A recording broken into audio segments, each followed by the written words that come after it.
You're listening to Thrive, where every week we have meaningful conversations with incredible women like you, packed with practical tips and sisterly advice to bring you from a life of simply surviving to thriving.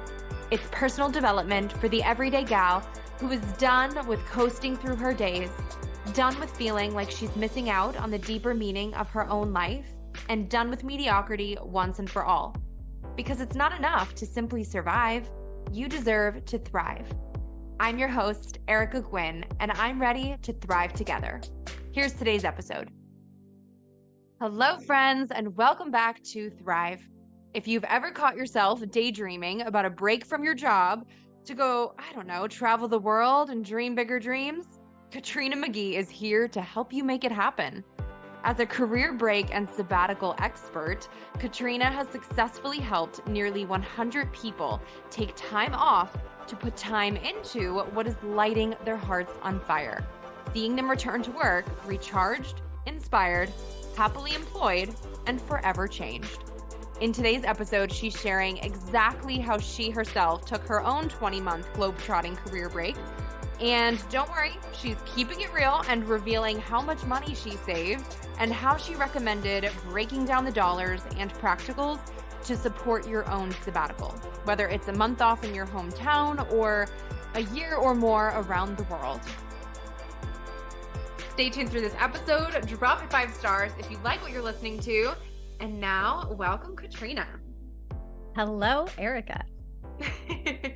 So excited to have you here. We already were just like hitting it off and riffing before we had to go ahead and hit record. But I'm just going to go ahead and call it now. This is probably going to be one of the coolest episodes and topics we've ever done on Thrive, because I know there's already some skeptics probably who clicked on this because of the title and they think we're crazy taking a career break or like anything, but I'm super excited to share your story and your advice and expertise and hot tips to prove them all wrong. So you are a career break and sabbatical expert, a certified life coach with an MBA, and you have created a literal framework to help people take a break in their careers and essentially change their lives in the process, which is just like really cool. So break this down for us, what it means, what it looks like, and who you are in all of this.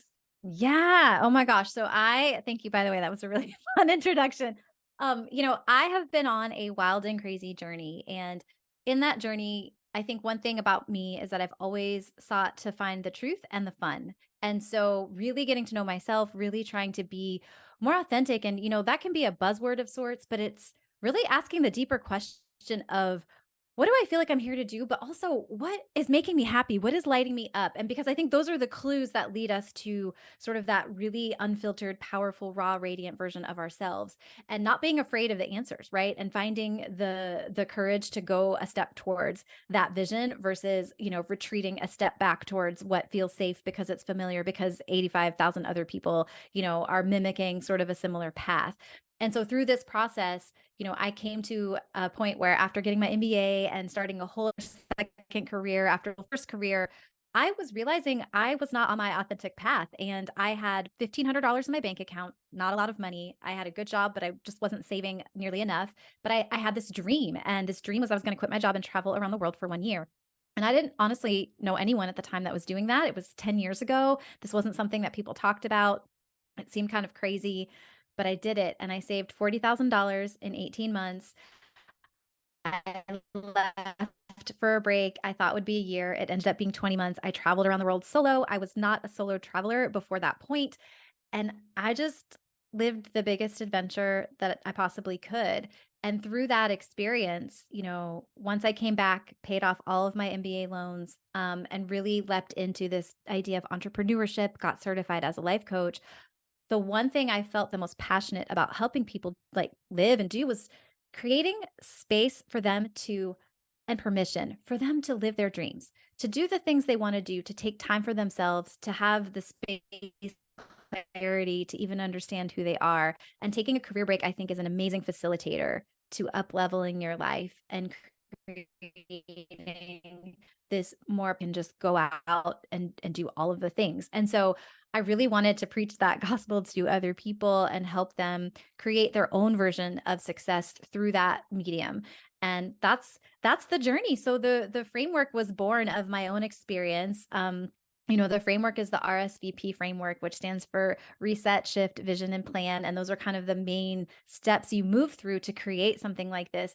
But ultimately, I help them build a break blueprint, which is a blueprint for a successful break. And, I just have to say, I love and hope that some skeptics have tuned in to hear us talk today, because I think they're going to be converted. This topic is not going away. In fact, if anything, I think the pandemic has made it so much more relevant. I've been talking about this for, 6 years professionally as a coach, and just the amount of conversations happening and the kinds of things that people are considering now. I didn't know if I would ever see this day, but I'm here for it. I am happy to be a part of this movement. And, I actually got a book deal recently in the last few months to write Taking a Career Break for Dummies. And I mean, if the For Dummies people want you to write a book on taking a career break, that's usually a sign that there is an audience out there and people are hungry for this change. Well, congratulations, because that is super exciting news. Oh my goodness, that's incredible. And I love this too because I love that you said you kind of just felt like you were missing something. Like it wasn't, did you also feel like you needed a break? Like were you burnt out and all of this too? Or was it really, or were you kind of already questioning the job, like what you were doing? Or was it more just kind of that deeper feeling in your soul of like, I'm missing out on something that I really want to be doing? Oh, that's so good. It's actually both. So it's an and I will say, when you're on when you're in the rat race and you're on that corporate wheel grinding, grinding, grinding, I do think burnout is just part of the game. You can't be giving 85% of yourself to something every single day, like nonstop. I mean, let's be real, on weekends too. Like you can't be always on and hyper vigilant, and in your mind constantly processing all this information and not sort of hit a place of burnout if you're not being very mindful of recharging, which I don't think collectively as a society we do a great job of.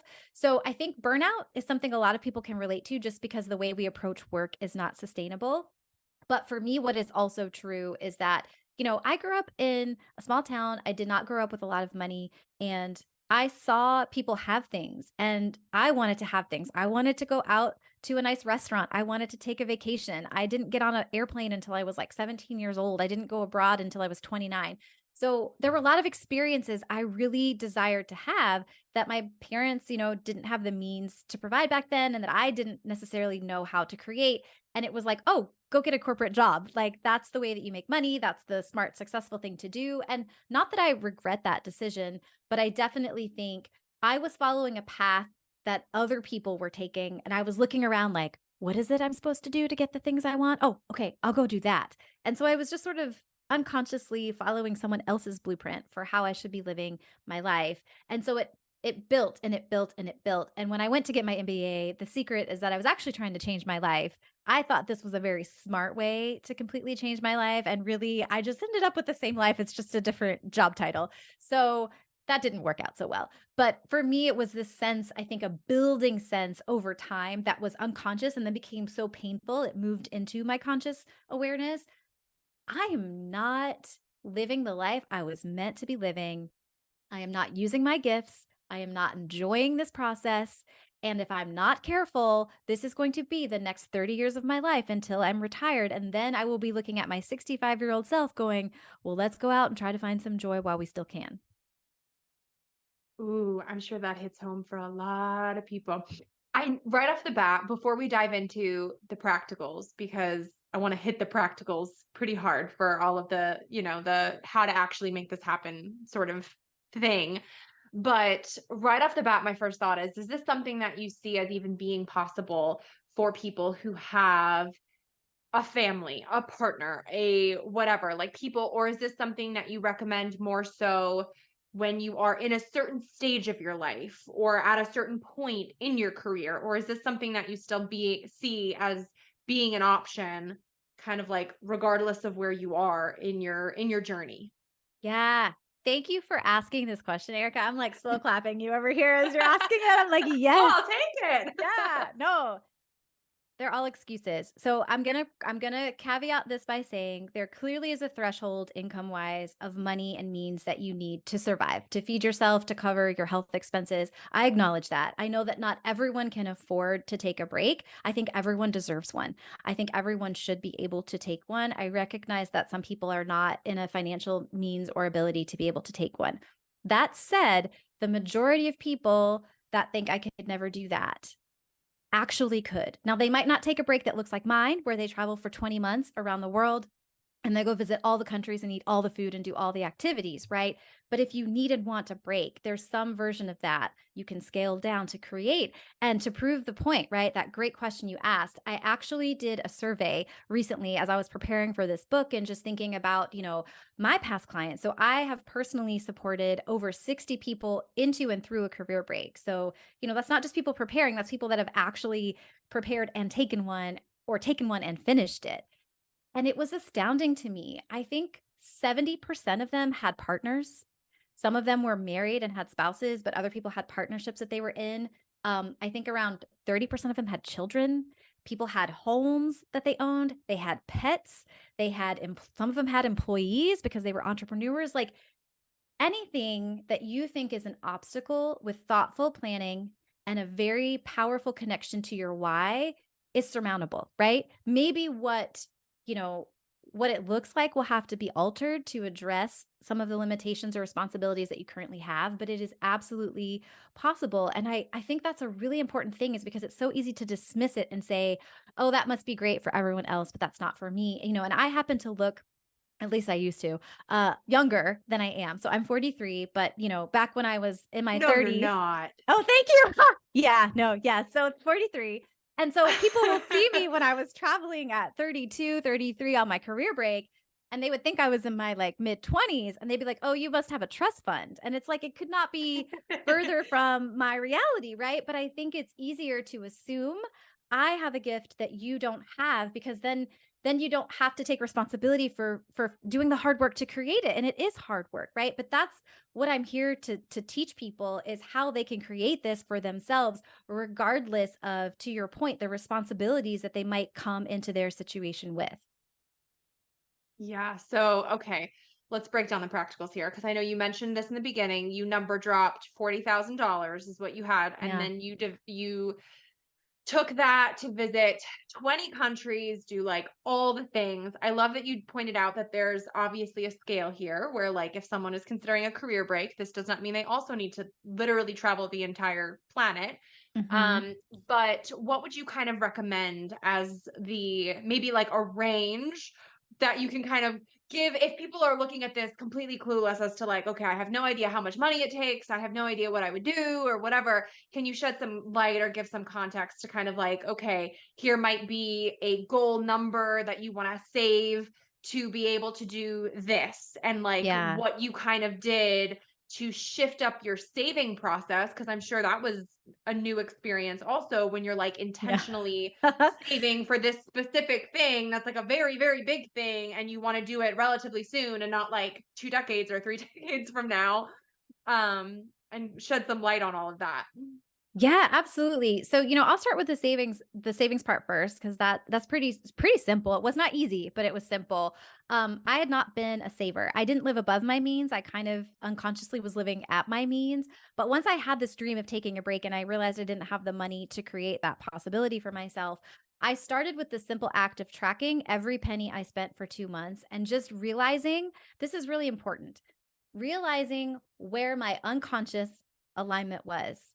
And was it matching my real conscious values? Meaning, I'm spending lots of money at Whole Foods and I'm spending lots of money eating out and I'm spending lots of money at happy hour. Cool.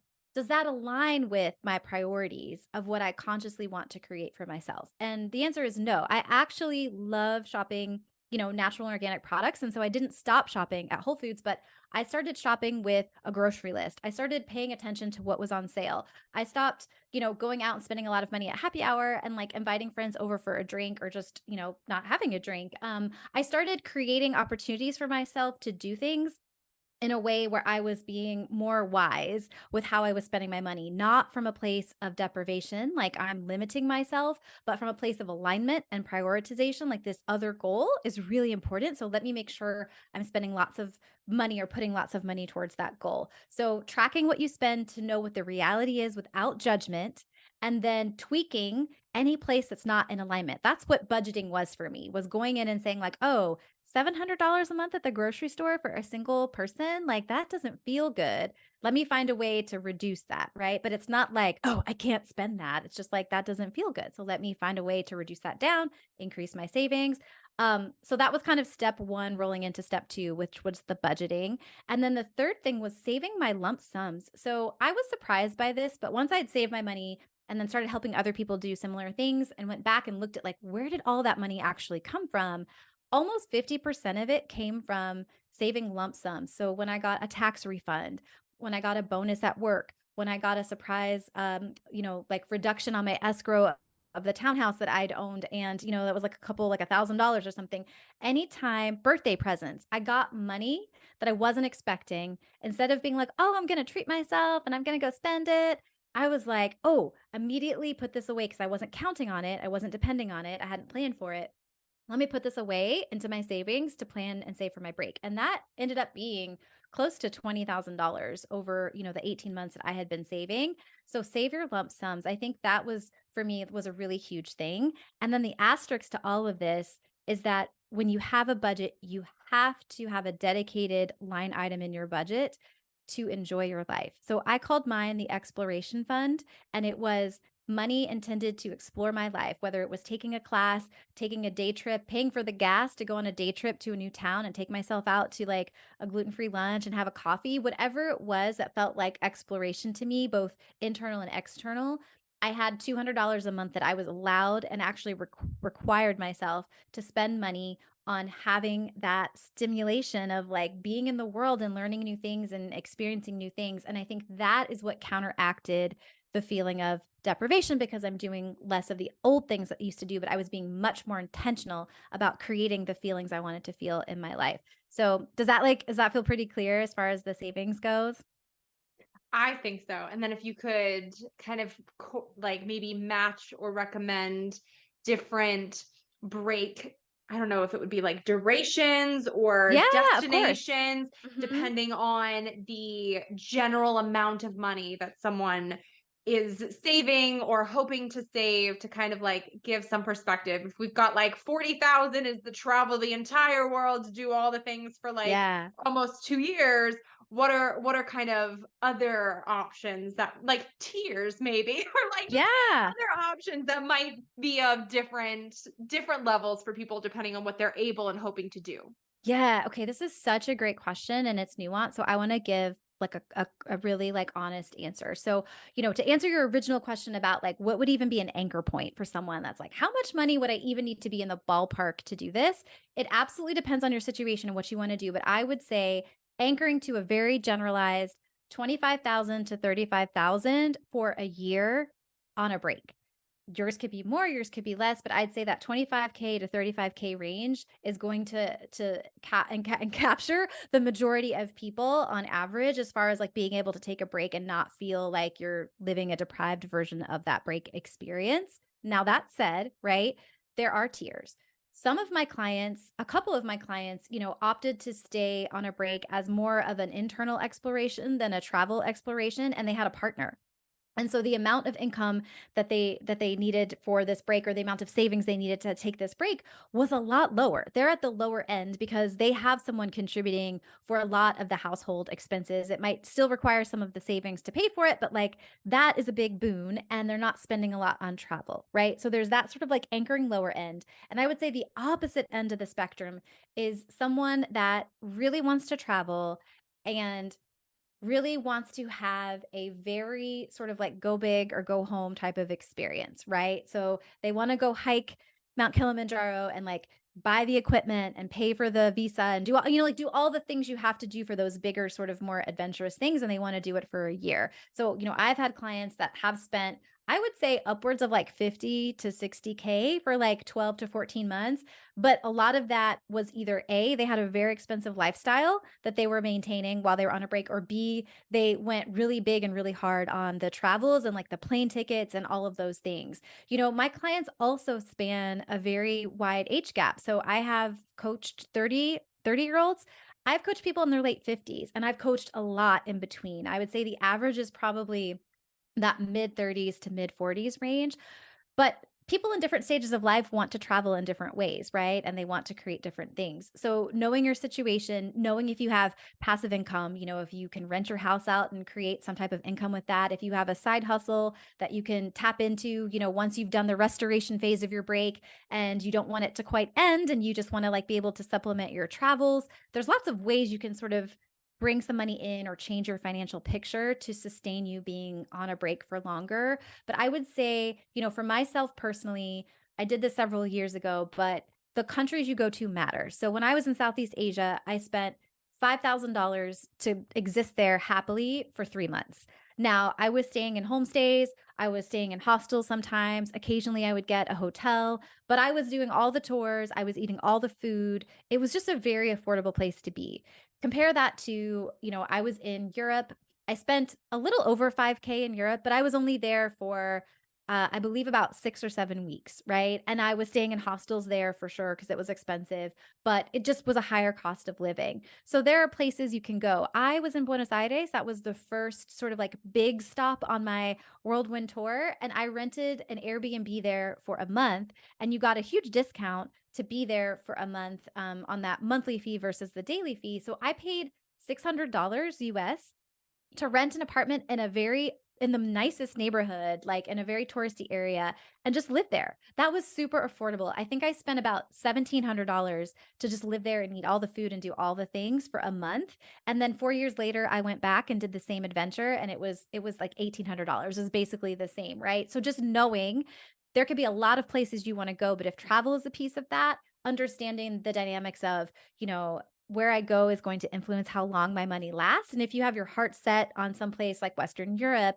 maybe counterbalancing that with your second choice being someplace that's really affordable, to find that mix if money is a concern.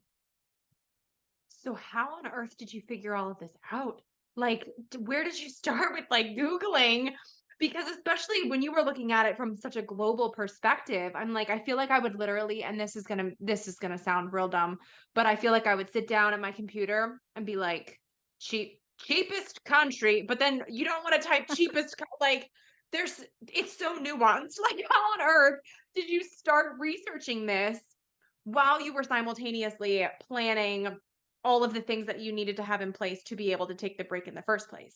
Yeah. Okay. Great question. So, number one, I planned this break in 2012 before like Instagram was a thing, before people were like having, I mean, there were just a few people that had like travel blogs, right? Like that was like the thing. Like there really wasn't like vlogs or any of that. So, basically, the way that I went about my process is I let my desire lead. So, I made a long list of places I really wanted to go. I really want to go to Thailand. I really want to go to Vietnam. I really want to go back to Spain. I really want to go see Argentina. Right? So it's like the list of places I'd like to go. And then through like some simple Googling, some simple travel blogs, a lot of times at that time, people would put like their average like food expenses or, like rent and things like that. I could get a sense of things. You could also just go get guidebooks from the library if you wanted. I mean, now Google has pretty much everything that you would want. So you could easily probably find that information. But I would say one of the biggest expenses is going to be your flights and your accommodations. And so I could easily, when I would pick a new country, I could easily go to a website. I could go to Airbnb, or I could go look at like booking.com, right? Or even Hostel World if I was going to stay in a hostel. And I could just see how much does it actually cost to be here? And that was very anchoring, right? I can play around with food. I can go buy groceries. I can eat out less. I can do other things and pull other levers to like minimize that cost. And it's not quite as big to begin with. But for the accommodations, I just went to Airbnb, or I just went to Booking or Hostel World and just looked at like, what does it actually cost to be there for a week in April, and use that as an anchoring point for estimating that cost. And then similarly, this didn't exist when I was looking, but Google Flights is awesome. And so, just even playing around, it'll show you like month by month, like what the cheapest dates are to travel, and just getting a sense of like how cheaply could I fly there if I have some flexibility in like what day I leave, what time I leave, what airline I fly out on? And that really helped me put an estimate. That said, I always rounded up. So once I've created what I think it's going to cost me to spend a month in Thailand, I'm rounding that up, right? So if I think it's going to be $1,500, I'm going to like 1,800 or 2,000. And so over time, right, I feel very confident that I have an inflated number and I can maybe scale it down a little, but I just know I'm prepared, right? I'm prepared for even if it costs a little more, I'm not suddenly in the danger zone where I have to abort mission and, stop my break soon or early. Do you think it's possible for someone to do this in a more traditional 9 to 5 job? Like not in the entrepreneurial space or a more nomadic or more work from home lifestyle, but maybe they have an office job or in a really competitive field or something, or aren't necessarily in this like huge life transitional phase, but just wanting to take a break and ideally come back to something at the end of it, because I just think of like my parents, for example, or someone like that. And I'm like, they have, my mom will have like 6 personal days. Like if she was like, I'm going to travel the world for a year, they'd be like, well, good luck. You don't have a job when you come back. So Yeah, like, yeah. how did that play into all of this? Yeah, I mean, absolutely, right? I do have some clients that take sabbaticals, or, like mini breaks in a way so that they don't have to quit their job to do all the things. But I will say, my first break, so I've kind of been on two breaks. The second one was almost as long as the first one, but it was like a hybrid of doing my own nomadic digital nomad thing and like being on a break. But my first break was a purist, I'm on a career break. And when I returned from that break, I actually went back to corporate to pay off all of my debt as fast as possible. I landed 5 job offers in 5 weeks, right? That was the moment where I was like, oh, okay, I can go live my dreams. I can do this amazing thing. And actually, it makes me a better person. And if I bring that better person into my interviews, like I'm crushing it, I can totally move forward on whatever path I choose, right? So I have lots of clients that do have, I mean, the majority of my clients have 9 to 5s. Some of them want something different. So they're happy to take a break. They'll take a 6 to 12 month career break on average, and they'll go live their dreams. And then they'll create what we call a reentry period to do the hard thing, update their resume, get clear on what they want next, start applying for jobs, networking, all the things so they can transition back. For some of my clients, though, they are taking smaller breaks. Like one of my clients, she did a sabbatical that was, I think, about 3 months, and it was really transformational for her. And she came back into the company in a slightly altered role because they had to delegate all of that work that they were, previously giving to her when she was gone. And she was able to kind of come in and choose some of the things that lit her up. But then also they had systems in place to make her job even more efficient so that she had to do like spend less time on the things that she maybe didn't love as much. But ultimately, it's up to you where you're at. So if you love your job, but you just want a break, whether it's because you need one and you're burned out, or because you just have these dreams of writing a novel or taking a really fantastic trip and not having to rush back or being able to fully disconnect while you're on that trip, if you're in good standing, you can talk to to your people to just know, has anyone ever done this? Has anyone ever taken a sabbatical? Is that something that we're looking at? You might find in your leave guide, right, in your benefits booklet, that there are certain kinds of leaves of absence available, that absences that you didn't know of. One of my clients is actually a couple.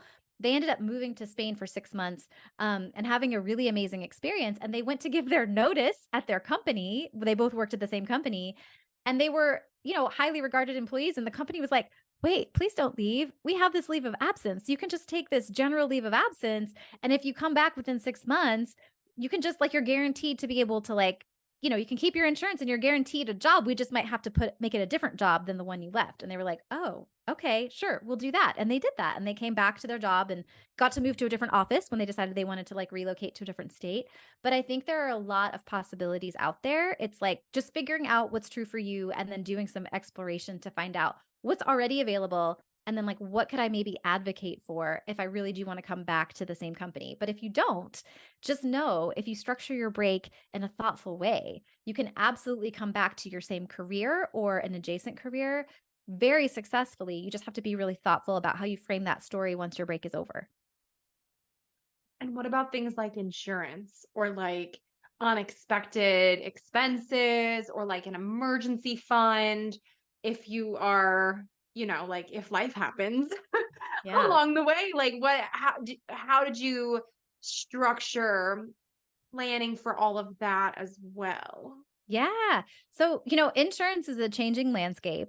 So that's like I could give you an answer today and then, like a year from now it would be completely irrelevant. But for me what was true is that, my income really changed. Obviously, I was working a corporate job and then I'm not working. So I was able to qualify for basically like a full supplement through the exchange. So I went on the exchange, healthcare.gov, got insurance for my primary residency state where I was able to qualify for a supplement. So my insurance was actually free to have it in the US. And then when I was traveling abroad, I personally went through World Nomads and got travel insurance, which, covers things being lost and damaged as you travel, but also like important health stuff. And I actually fell off of a bike in Mendoza, Argentina, and had to go to a doctor in Paris because my knee was hurting and it hadn't gotten any better. And they were really great about paying that claim. And it was really easy. And I paid out of pocket, but they reimbursed me everything. So it didn't actually cost me anything to go to the doctor. So, I highly recommend having some kind of travel insurance, whether, you're going through a website like Squarebath, where there's a million kinds of insurance and you can find one that works for you. Or if you're going through something like World Nomads or another one that, digital nomads would recommend, or people that travel a lot. But if you live in the US, if you're a US, like citizen, or you're living here, I think there are penalties for not having some type of US based insurance if you're still paying taxes as if you're a primary resident of the country or whatever. So all that to say, you might want to talk to some people that about what to do in regards to your US based insurance. But I highly recommend having something for your travels, and also thinking about, you could qualify for a supplement if if you're not working, because it's really shifting your income. And that might make having a program on the exchange really affordable. A few of my clients have very specific healthcare needs. And so they actually paid the very exorbitant fee to stay on Cobra, which is extending, your employer based healthcare, but you're paying the full cost plus a premium for that. But they felt like that trade off was worth it for them. Wow, man, that's super overwhelming. So I'm going to put the link to your framework and also any resources that are like favorite resources of yours, or like websites you recommend everybody bookmark or check out or whatever. We're going to put all of that in the show notes for people so that you Great. can just kind of take what you need and explore the process. Um, if you're just listening to all of this being like, wow, no idea where to begin or what to do with it, but like, I totally trust you, Katrina. Yeah, and I'll say please don't let yourself if you're listening to this and thinking like I'm intrigued and also overwhelmed, like please don't let yourself get stuck on the details. Like again, 60 plus people I've personally supported on taking a break. And that's not counting the like thousands of other people that are doing it without my help.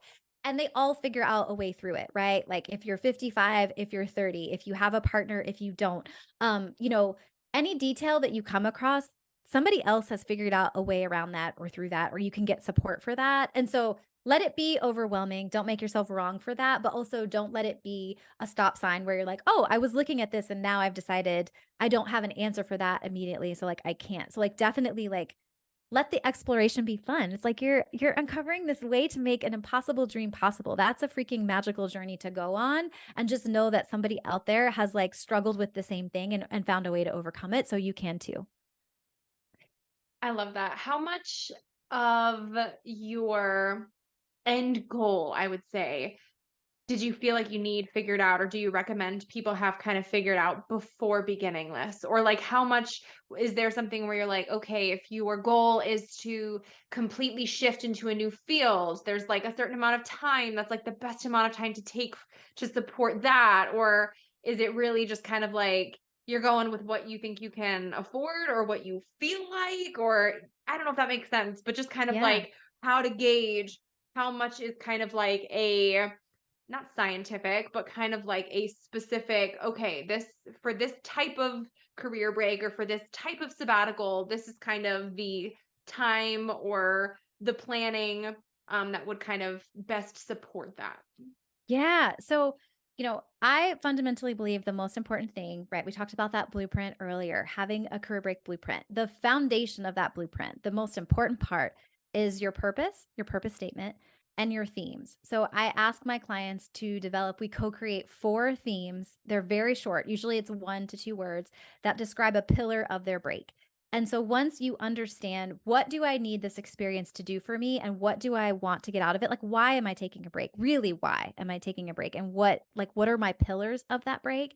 That helps you understand, oh, cool. Like, could I do this in like 4 months? Could I do this in 6 months? Oh my gosh, like this is huge. I want to actually change my life path. We're talking like a year. And I also just want to travel for a year, right? Like understanding I want to travel around the world. So I let desire start the conversation as far as timing goes, and then back into the logistics. If you need a break because you're burned out, or if you just feel like I can't do this anymore, and you only have enough money for 6 months, take that 6 month break. Please don't push yourself to put like through the burnout and through that like just awful feeling of misalignment to save more money. Take the 6 months because they will be life changing. Again, I didn't enter into this space coaching people on this immediately after ending my first career break. It was still a slower burn, right? I came back changed on the inside with a way different perspective and a whole, like, just a truckload of inspiration and excitement, with a renewed sense of energy and just like this clarity of how I wanted to feel. But I didn't know what to do with all of that. That had to unfold, right? In the 2 years that followed, and it kept unfolding. It was like a gradual process, but you can't have all the answers, right? So you don't want to wait until you know exactly what you need or want at the end of it, because you will change in the process of taking a break. And that new version of you is going to have way different ideas about what you want to create at the end of that experience. So just know it, even if you have an idea, it might change and evolve and grow with you as you change and evolve through this experience, but you absolutely can plan for a break, before you have all the answers. And, from a timing perspective, start with like, what is my dream? And then from that place back into what's feasible, right? Like when I look at the finances and I look at the timing of all of this, what can I make happen? But start with the dream. Don't start with what's feasible, because you'll end up with something too small. Okay, final hot question for you here, because I feel like this has probably changed a lot given, recent global everything in the grand scheme of things in the last 5 years or so, but especially with how long it takes to plan something like this.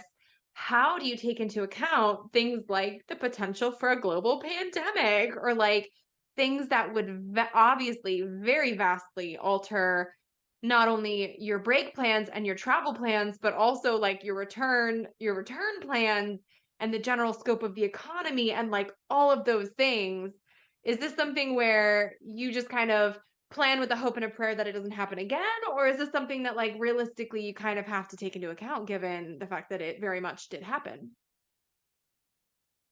This is such a good question, Erica. Okay, here I will try very hard not to get on my soapbox, but this is something I feel super passionately about, right?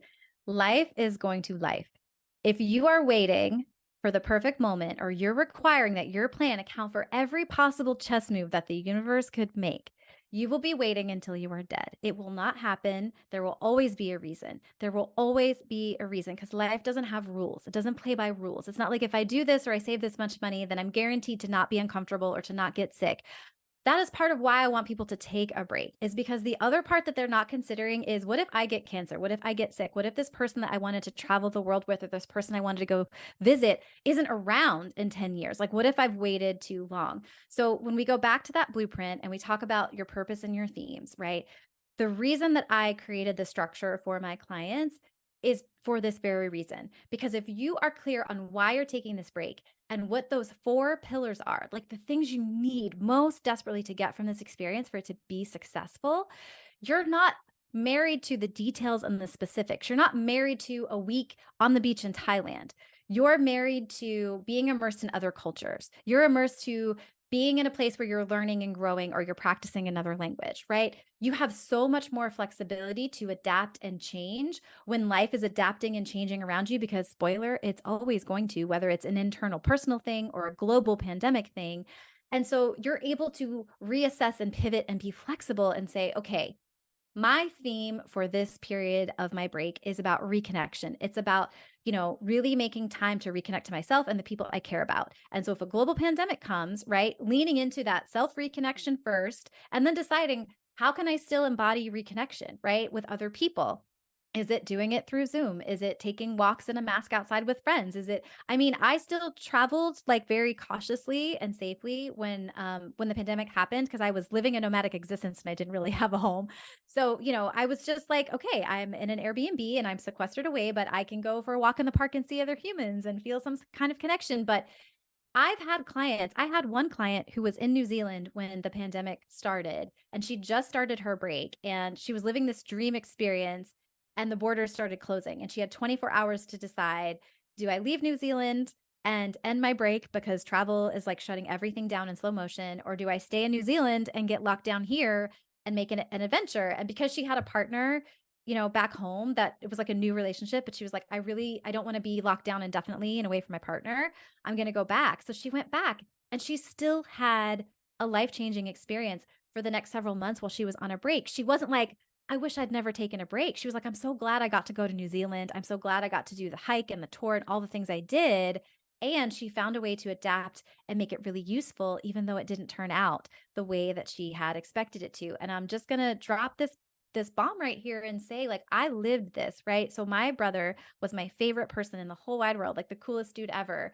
And he unexpectedly passed away a week before my career break started. And it turned my break from this super joyful thing into this very mixed bag of like joy and grief and like all of the things.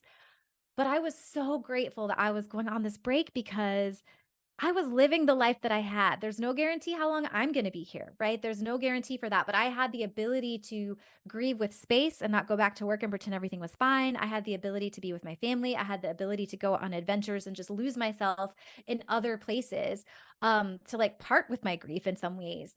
And I was so grateful. So, like, we can never wait, right? We can never predict all the moves. Definitely save money, definitely make a plan, but make it a plan that's more of a structure than a detailed itinerary, because life is going to life and it's going to surprise you in really good ways and sometimes traumatic ways. And so you have to just be able to adapt and meet it wherever it leads you. Well, on that note, I think everybody is due to book a trip.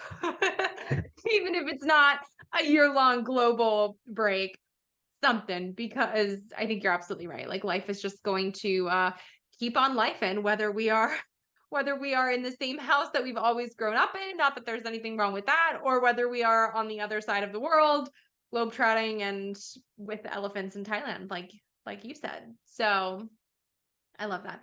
On that note, Katrina, I want to get things wrapped up by asking you what we ask everyone to end the show, which is, what does thrive mean to you? And how do you strive to thrive in your everyday life?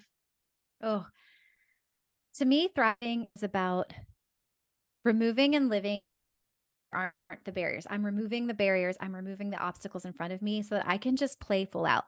But play full out.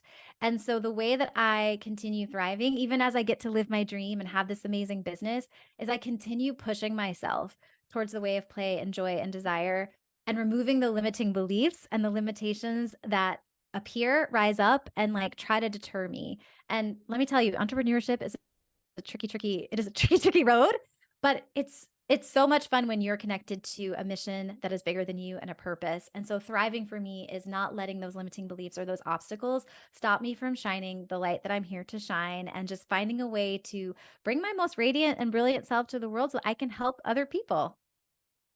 Girl, you're a light. I love it. Tell everybody where they can find you online to connect with you more, and we'll put everything in the show notes also, but tell them about how they can get your actual framework if they are now trying to sign up and work with you for their career break. Yeah, absolutely, which I totally hope they are. You can find me on my website at kmcgeecoaching.com. And I actually have a freebie, which you can find. It's 45 things. So it's based off of those 60 amazing humans that have taken breaks. I give 45 of the coolest things my clients have done on a career break. So if you download that, you'll also, you'll find out more about what I do behind the scenes. You'll get lots of other resources and tips and things. It's really fun. So I recommend, if you want to connect with me, start there. It's a really inspiring and exciting list. Wait, before you go, make sure you're subscribed to never miss an episode of Thrive. Drop 5 stars on your way out if you like what you just listened to, and come join the party on Instagram at thrive.podcast to stay inspired and thriving all week long.